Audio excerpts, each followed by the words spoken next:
Hi, I'm astrologer Penny Dix, and welcome to a very important day and Astrobite, because today the planet Neptune, the planet of dreams, illusion, escapism, yearning, loving, confusion, delusion, dissolution, moves into the powerful first sign of the zodiac, Aries.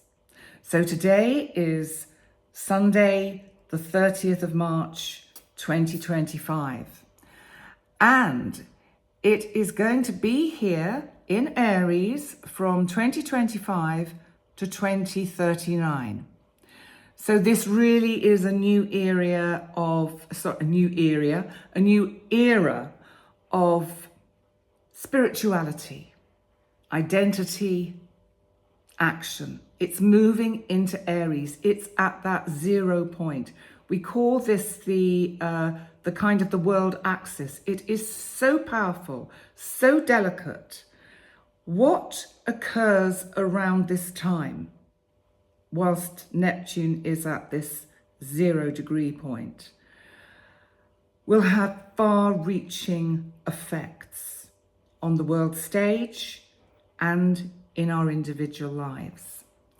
So, and I am, for the second half of this video, after I've talked about the energy of Neptune in Aries, I'm going to tell you which part of your chart Neptune is moving into, so that you know which area of your life is going to be affected by this Neptunian energy. So let's have a think about this. So Neptune actually moves into Aries at 12:01 Universal Time. Wow, it's powerful stuff. And it's interesting because Mercury retrograde is currently conjunct the midheaven of this chart. Mercury, our planet of communication. So it already tells us that communication can get a little bit off, a little bit confusing. What we hear is not what is real, and vice versa. There's going to be an element of just general confusion. But what about Neptune in Aries? When did we last have Neptune in Aries? Because that might tell us a lot about what we can expect this time round. So the last time Neptune was in Aries was, let me have a look, it was in 1861 and it was, and that's when the US Civil War began, just as Neptune entered Aries. Well, isn't that interesting? And that was about the slave trade. And it's interesting because, of course, Aries rules war. Neptune just dissolves everything.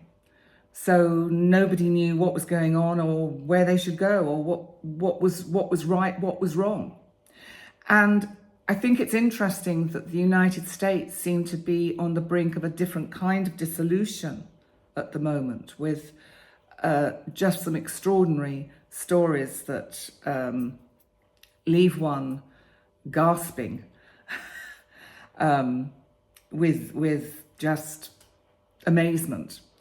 But we're not here to talk about the politics of the United States, but it is interesting that Neptune is going into Aries at this time, and I do feel it is going to affect the United States in a profound way. I think that there will be a revival of kind of religious fervor. I think people are going to be looking for, and I don't think this is just in the United States, I think this is worldwide. We're going to be looking for spiritual meaning to life, because if we have these two extremes of Neptune that rules Pisces, which is the numinosity, the spirituality, the highest of the high, the kind of God's soul, the divinity. And then you have Aries, god of war. You have Neptune in Aries. This is powerful, powerful energy.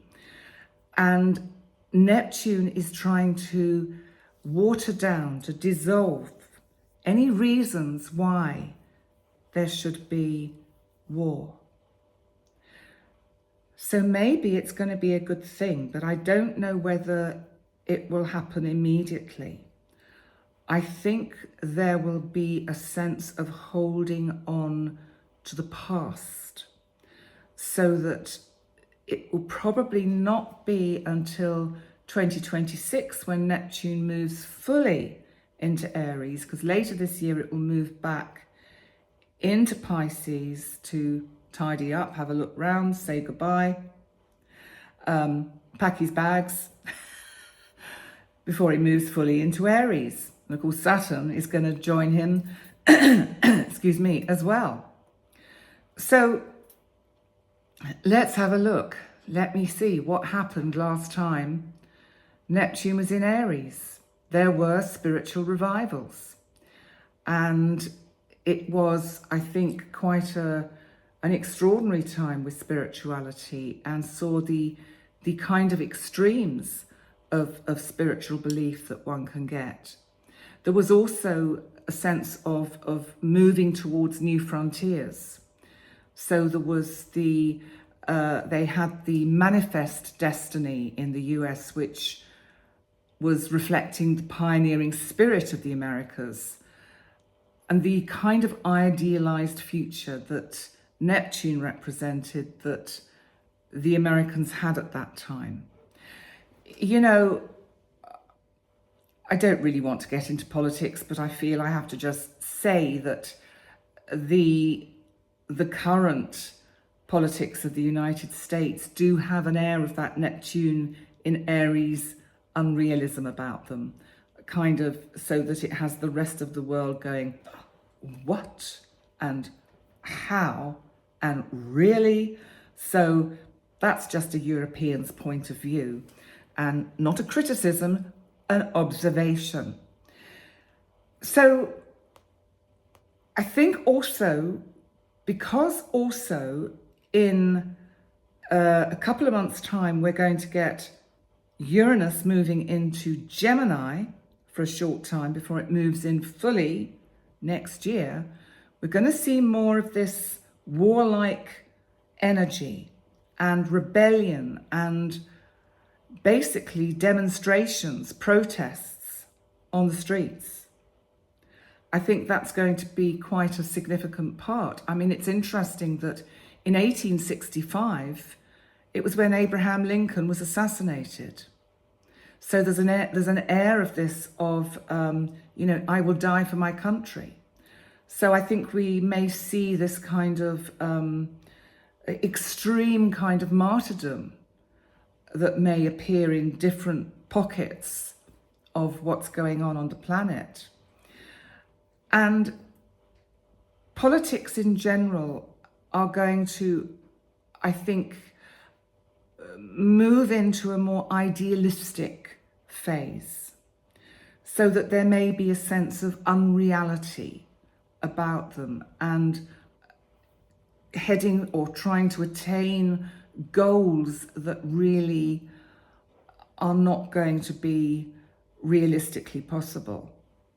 We may see a much bigger surge of people being more interested in a kind of new kind of spiritual way of living, maybe more like the more collective idea that a lot of spiritual people have nowadays, where we just know that we are all connected, that there is a kind of divine mind, a divine intelligence of which we are all part of. And so that may get more traction with Neptune in Aries. And once Saturn moves in, it'll give some form and structure to that, so that we may see some more traditional ways incorporating some of the more, which perhaps up until now have been seen as way out ideas. This time round, we're going to have Neptune in Aries till 2039. And I think we will see ideology. And because of Uranus moving into Gemini and Pluto in Aquarius, technology is going to go through the roof, because Neptune is going to bring the ideas in to leaders. Leaders are going to be more open. World leaders will be more open to using the technology that will be developed through the creative kind of imaginative ways that Neptune will empower scientists, for example. So it's I think that I'm just going through my notes here, because that's right. I was going to just say that I want to let you know where it's going to fall, in what area of your life is going to most potentially be triggered by Neptune in Aries. I think just before I do that, it's Neptune in Aries ends a kind of era where we've been caught in a kind of spiritual numinosity. I think we're going to have more energy in our belief systems. I think we are going to be bolder in coming out, so to speak, in our spiritual beliefs. We are going to be more pioneering in how we present the kind of modern way of looking at spirituality. I do think that a lot of the traditional religions that have been with us since, well, for 2,000-3,000 years, could well start to dissolve. I think they will lose their traditional hold as Neptune starts to dissolve those traditions. We need to just think quickly about the fact that Mars is the ruler of Aries. Mars is the god of war. I personally, with this move of Aries into Aries of Neptune, I'm using it like a kind of new moon intention, because it is, in a sense, it's a new beginning, to intend that Neptune in Aries dissolves the need or the reasons for warlike action, whether that's on a world stage or on a personal level, that we find a way to creatively work towards a solution rather than coming out all guns firing.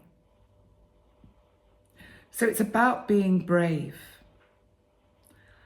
I think we have to really look at the potential we can have of turning dreams into a reality with this energy.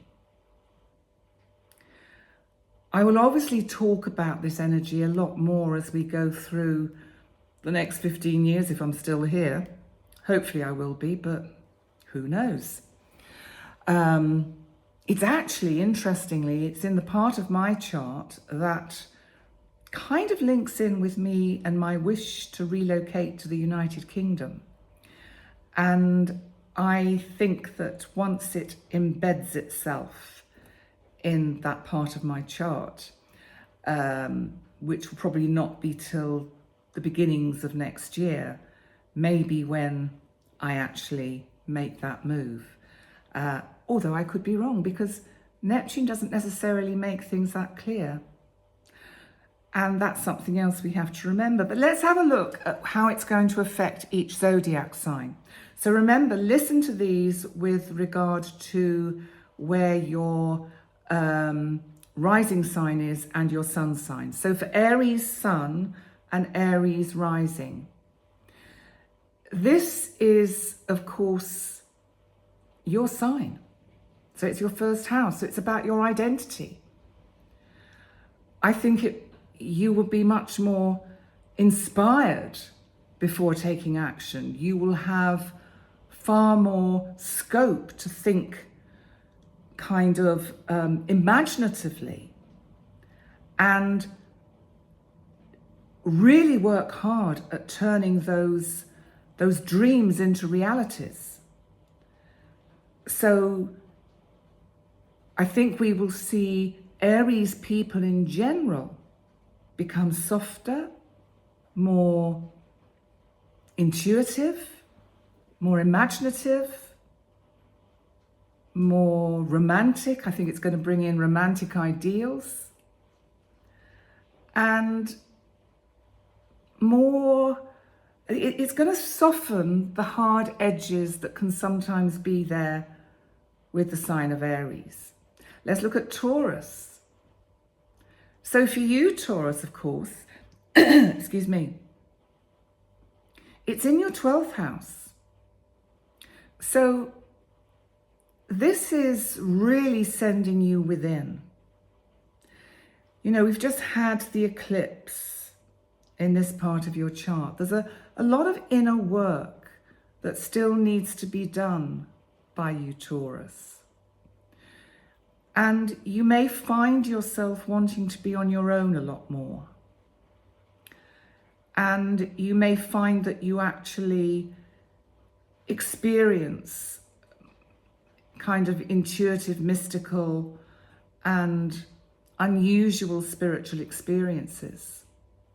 I think you're going to want to have space to be away from large groups of people and crowds.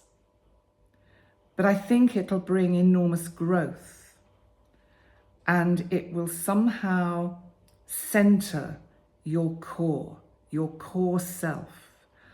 I have a feeling you will come through this, Taurus, with a greater sense of your values, your worth, and your spirituality. Let's look at Gemini, because for you, Gemini, it's your 11th house. So this is the area of your chart which is to do with a sort of larger community. I think you will find your voice. You may want to start groups looking at kind of revolutionary and visionary ideas of the future. You may wish to initiate change. You may go into politics.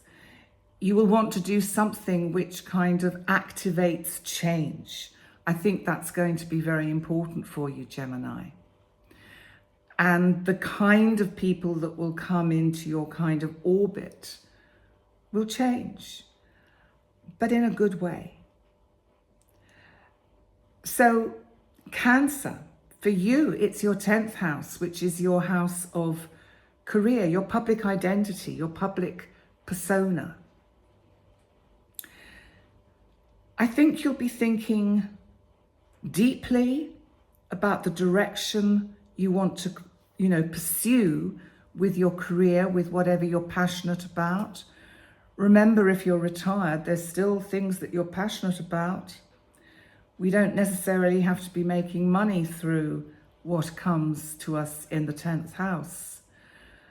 And I feel you will also be finding that intuitive, psychic side of yourself strongly triggered by this energy, so that you will feel that if you are pursuing a particular path or career, it really is a calling. It's a kind of vocational, spiritual calling. It's a kind of an inner knowing. You just know that you have to do this. Excuse me. Leo.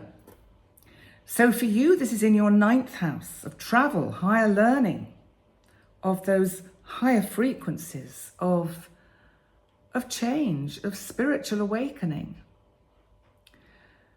And it's about philosophy.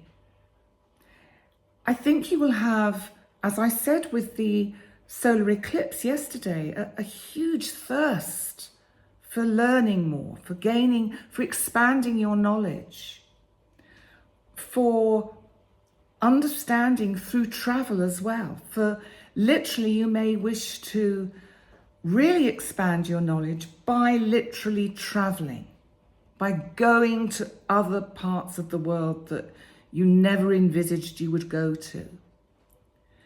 You will be potentially finding your beliefs are challenged and dissolve and change and are replaced by new beliefs or new understandings, spiritual understandings that connect you with that higher power, that higher source of divine energy. It's in some ways as if you really do find that true connection with the all of the all, with the divine. And in general, I think, Leo, it really does bring to you a huge period of massive change, so that some of you may find that you change location, you move. This is the part of the chart it is for me, so that's why I can identify with it, that there is a complete life change, that Neptune dissolves the old way of life, so that the old way of life just becomes uninhabitable, and that one has to move on to a new way of life. Virgo, Sun Virgo and rising sign Virgo. 8th house of transformation, 8th house of endings, birth, beginnings, rebirth, the shadow, soul searching. Ooh, you've got this energy, 15 years. It's going to deeply transform your whole attitude to what's valuable and what isn't, so that you'll be able to understand the energy of money in a way that you've not been able to connect with before.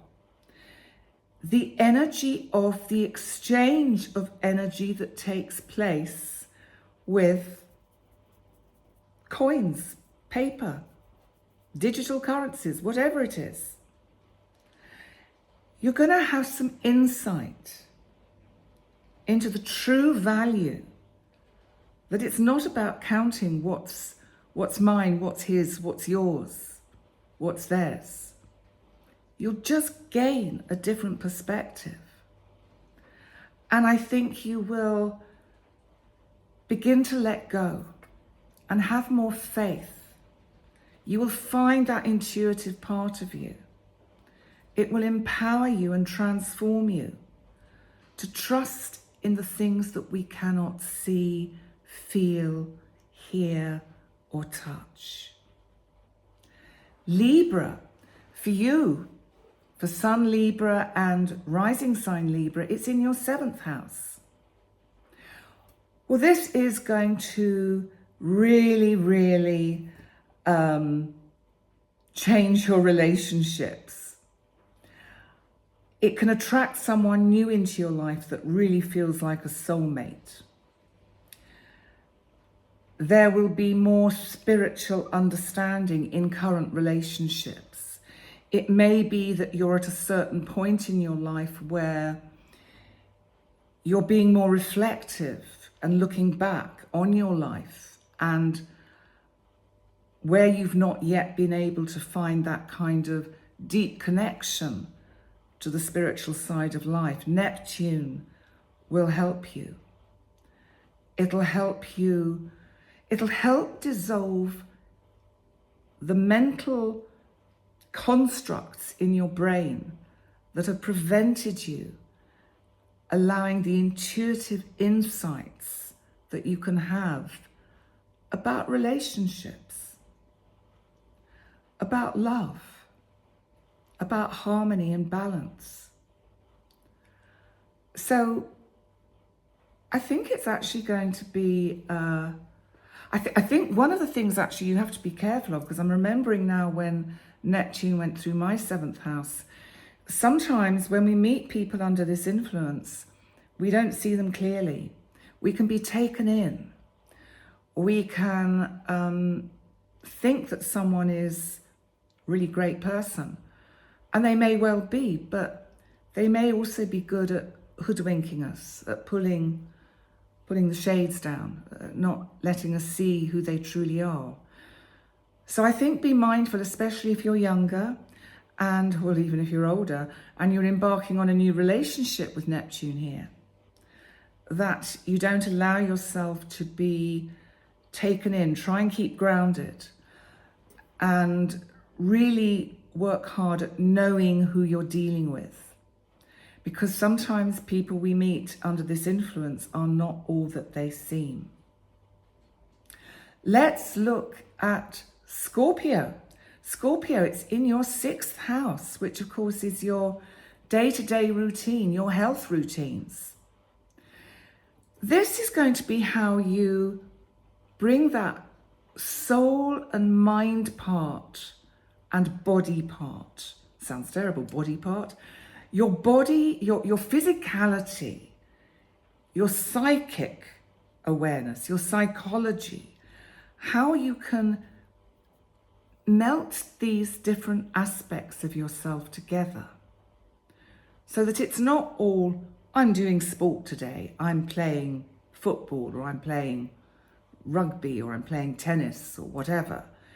It's about the intuition of sport, the psychology of sport. It's Aries. Aries is kind of sport. So it's like, you know how sports psychology is where a sportsman will work very hard on visualizing his timeline as the one that he's on is the one where he wins the race. It takes incredible mental discipline. And I think Neptune is going to help you paradoxically create that mental discipline and dissolve the constraints that have been there, that have held you back. So actually quite an interesting energy there. So let's look at Sagittarius, because this is for Sun in Sagittarius or rising sign in Sagittarius. 5th house, creativity, love affairs, passion, children. Well, I think you've got 15 years of wonderful creativity and use of your imagination to create, to write music, to dance, to act, to sing, to do anything of a creative nature. You may have children who develop wonderful creative and imaginative and spiritual capabilities. I think you will feel inspired in life in general with this energy here. You will be able to express yourself in your one-to-one kind of more everyday relationships, your love affairs.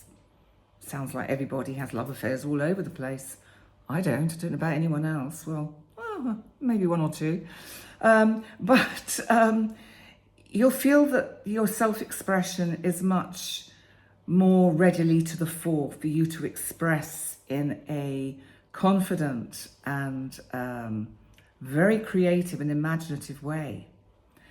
So interesting for you Sagittarius. Let's look at Capricorn, Sun in Capricorn or rising sign in Capricorn. It's your 4th house of home, family, relatives, your ancestors, the ancestral wounds. Neptune in this part of the chart. Sometimes I think quite literally it's a yearning or a yearning to be near water, to be able to connect with water, a lake, the sea, a river.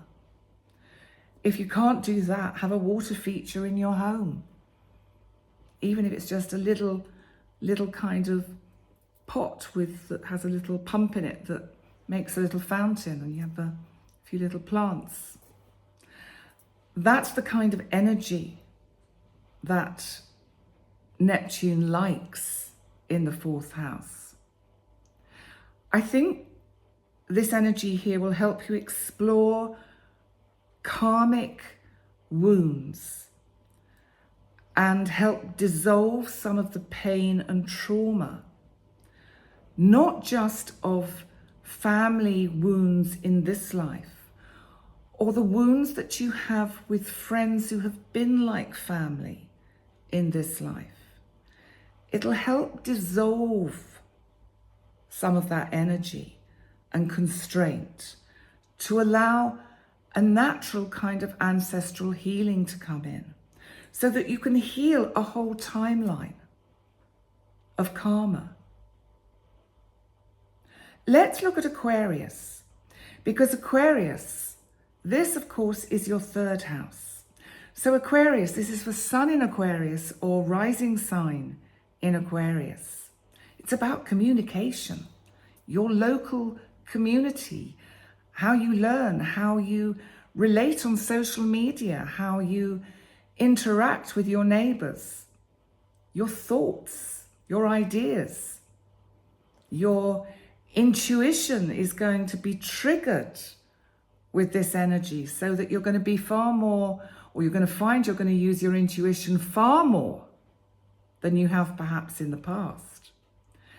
And I think that Neptune will be dissolving a lot of the ideas that you've had about the use of technology, and that actually you can work with technology as if you are in a relationship with it, so that you can melt yourself and kind of combine your energies with the energies of the technology that you use to be creative in how you communicate, to help you write in an artistic and creative and intuitive way. I think some of you will find that you are opening up much more to psychic awareness and channeling with this energy here. And actually, I just want to say for Leo, with Neptune in your 9th house, that would also be part of what would be going on there for you too. A sense of that ability to channel. Virgo, 8th house as well. But I think for all of us, for all the signs, Neptune in Aries is going to dissolve a lot of these basic core ego beliefs and make us realize we're not just a body and physical, we are a soul, a spirit having a human experience, that we are able to work with our intuition creatively in harmony with Neptune's energy. So I think, Aquarius, you will be far more trusting of your intuition over the next few years. Finally, we come to Pisces and the 2nd house, because Aries is your 2nd house. And this is transforming your financial, the way you look at your finances. It's how you feel about you, your self-worth. It's how you can find spiritual fulfillment through the work that you do.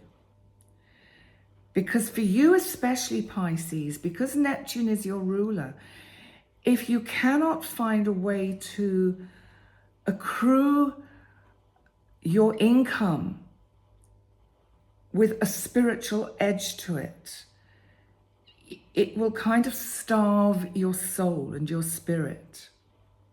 So that Neptune here for you, especially Pisces, is going to bring some of your Pisces energy into your ego, so that it dissolves a lot of that ego that Aries gives you into a much more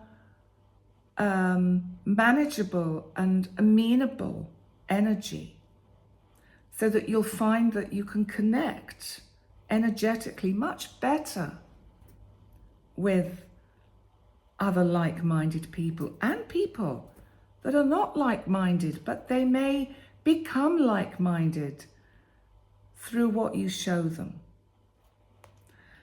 So that's the 12 signs. So interesting energy. And I do have a word for the day if you're still with me. And I just wanted to see if there was anything else. So I think Neptune in Aries is ending this very spiritual period that we've had. I do wonder whether we will see a new spiritual leader. I do wonder whether we will experience a whole kind of way of working with politics and democracy with a much more spiritual bent to it. I think it will encourage people to think outside the box much more. And for us to, to turn dreams into reality. So I think actually on hindsight, because this has gone on for 35 minutes, I'm going to save the word for the day. But I'm going to save it for another time. I'll probably do it for the week ahead on my live tonight. So you'll have to listen to it then. But I do just want to mention to you that there is something else quite important happening today, because Mercury leaves Aries, retrograde Mercury leaves Aries and is conjunct Neptune just before Neptune moves into Aries. So I think energetically today, a lot of spiritual, energetic thoughts, ideas, intuitive, spiritual reveries, kind of creativity and imagination. So why don't you join me for my live tonight at 6 p.m. Central European Daylight Time, I think it is. Yes, because we've now hopped on an hour. So I have to stay up an hour later, I think, if I've got that the right way round. I think so. But the word for the week will be the word I was going to have for today, because I'm going to give it to you tonight. So thank you for joining me for today's Astrobite and this amazing energy that we'll come back to.